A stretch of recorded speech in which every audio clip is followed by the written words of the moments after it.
تعمیر خیش۔ اللہ تعالیٰ نے لکڑی پیدا کی مگر اس نے کشتی نہیں بنائی۔ اس نے لوہا زمین میں رکھ دیا مگر اس نے لوہے کو مشین کی شکل میں نہیں ڈالا۔ اس نے المونیم اور پلاسٹک پیدا کیا مگر اس کو جہاز کی صورت میں تشکیل دینے کا کام چھوڑ دیا۔ اس کی وجہ کیا ہے؟ اس کی وجہ یہ ہے کہ دوسرا کام اللہ تعالیٰ انسان سے لینا چاہتا ہے۔ اللہ تعالیٰ نے ایک طرف ہر قسم کے خام مواد پیدا کیے اور دوسری طرف انسان کو عقل کی صلاحیت عطا فرمائی۔ اب اللہ تعالیٰ کی مرضی یہ ہے کہ انسان زمین سے خام مواد لے کر اس کو مشین کی صورت دے۔ وہ بغیر گھڑے ہوئے مادے کو گھڑے ہوئے مادے میں تبدیل کرے۔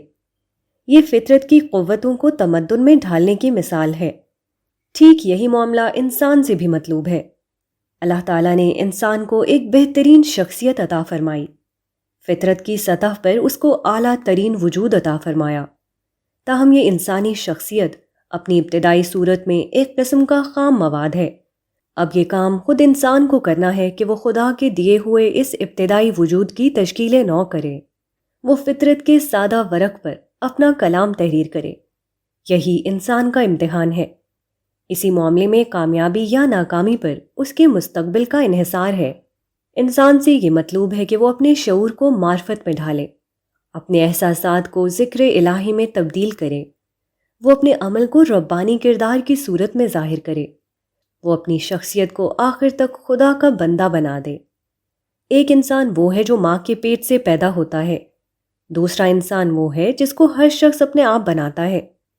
آدمی اپنی ماں کے پیٹ سے گویائی لے کر پیدا ہوتا ہے۔ اب کوئی انسان اپنی گویائی کو حق کے اعتراف کی طرف لے جاتا ہے اور کوئی حق کے انکار کی طرف۔